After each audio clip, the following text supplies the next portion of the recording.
just joining us, you're watching the news at 10 live on Channels Television. A reminder of our top stories.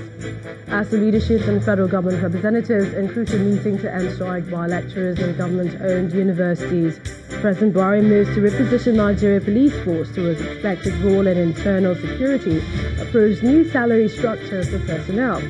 Federal government clears air on petroleum industry governance bill recently returned to National Assembly for amendment. Says it is committed to seeing documents become law.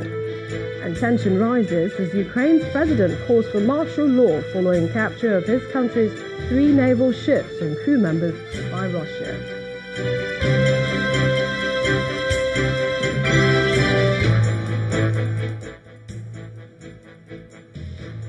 ChannelsTV.com has more information for you, and on youtube.com/channelsweb you can watch our videos.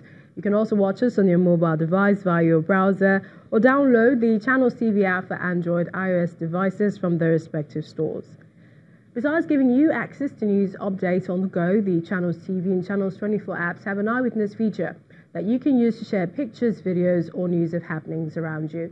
Just install the app, then tap and swipe to reveal the menu, and please follow the instructions. The federal government says it has fully commenced the cleanup of impacted oil spill sites in the Niger Delta. This is coming from the Minister of State for Petroleum, Dr. Pt.2, who represented the Vice President at the gathering of oil and gas players in Lagos. He said the proposals on the host community bill currently undergoing review will improve the relationship between oil and gas operators and their host communities. Our energy correspondent, Olu Phillips, has the details. The week on a safety note for the oil and gas sector in Nigeria, industry experts gathered to compare notes on driving sustainability through improved stakeholders' environmental stewardship, gas flaring, oil field waste management, safe travel to offshore rigs, which have recorded fatal incidences, are the focal areas to which the Minister of State starts on a firm footing. One is on the issue of discharge of effluents in waterways, our creeks, our hinterland, rivers and all that. And DPR is working with me, taking a very aggressive position on what can and what cannot be done in those areas. They've therefore developed what they call the progressive discharge deterrent charge, which will enable us to charge you. Instructed DPR that from 2019, those progressive charges will come back on stream. So oil companies are advised that there's a need to begin to pay attention to this. There was a helicopter crash. And out of the 10 people who were there, 4 were expatriates, 6 were Nigerians. All 4 survived, the 6 Nigerians died. I've also directed that effective January of 2019, DPR should put its weight of enforcement on this. And I'd like to see progressively what oil companies are doing in terms of training their workers before they go offshore. Regulations are a key component, and you are likely asking, so what is happening to the most prolonged piece of legislation for the industry? On behalf of the Vice President, Dr. Kachiko has this to say. While there have been varied reactions to Mr. President's recent decision to return the PIGB to National Assembly for slight amendments, permit me to state unequivocally that this administration remains fully committed to the passage of the PIGB. And we are working closely with the National Assembly to ensure its timely passage. The Department of Petroleum Resources is often referred to as the industry police. How much have they brought to bear in terms of sanitizing the space? The industry is dynamic, and so we follow this dynamism. And from time to time, call the industry to exchange views and ideas, so they know when the DPR is coming up with new standards for compliance. They do. 311 spills for 1 year. We should be concerned about the volumes, not the number of spills, because the number of spills is proportional to the level of activities. Operations are increasing, in the offshore and in the near shore, also in the land. So there is, as a matter of necessity, should be some oil spills. But most of these numbers are mystery spills from the moving vessels. So I think exponentially the number of spills is coming down. While all that subsists, there's a huge opportunity set to be locked in the policy design to capture and process flared gas on a commercial traction for power supply. The federal government says investors are invited in this direction. Olu Phillips, Channels Television News. Let's go over to our Abuja studios where Linda PIGB has some more stories. Hello, Linda. Hello, Millicent. Now we begin with health issues. The federal government has confirmed that 9 persons in Edo State have tested positive to yellow fever from samples recently collected from some communities experiencing an outbreak of disease. This confirmation was made at a press conference on the update on yellow fever outbreaks across some states in Nigeria.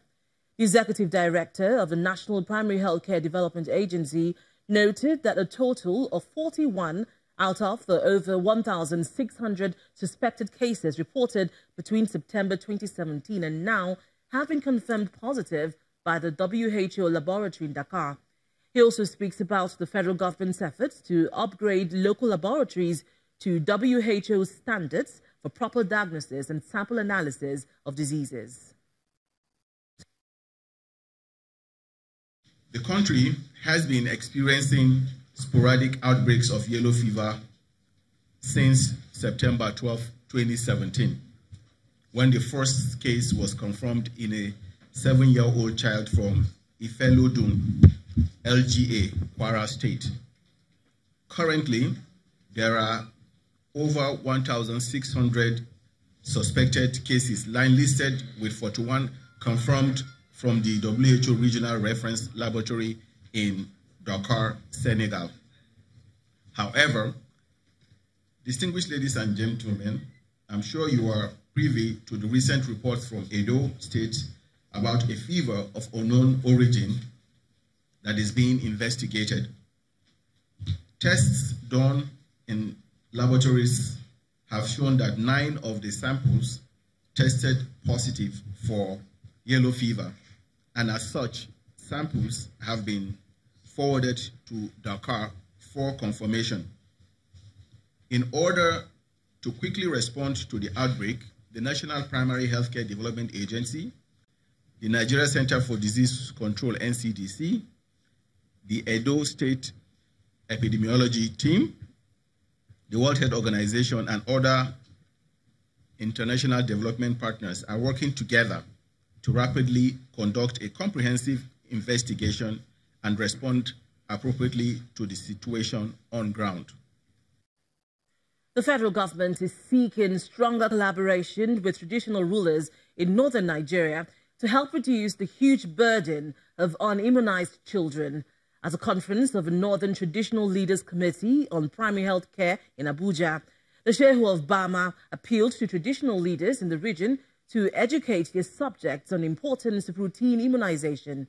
He noted that vaccine-preventable diseases still pervade most communities in the north, despite the efforts by the federal government and development partners.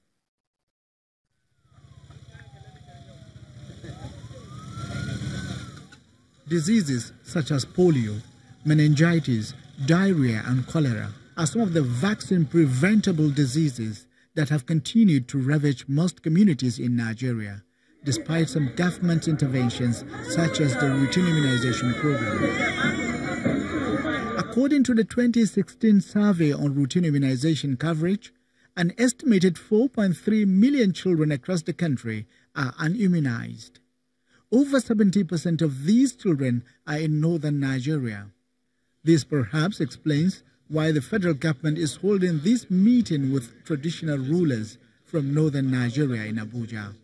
The objective is to solicit their support in order to reduce the huge burden of unimmunized children in the region. The traditional leaders have been in the forefront of mobilizing their communities to accept routine immunization. What we're doing today is to now systematize it in a way that there is clear accountability, there are clear processes that people can identify and can be replicated everywhere else. Majority of the unimmunized children in Nigeria are in hard-to-reach communities. A huge number of others are children of parents who have some reservations about the vaccines.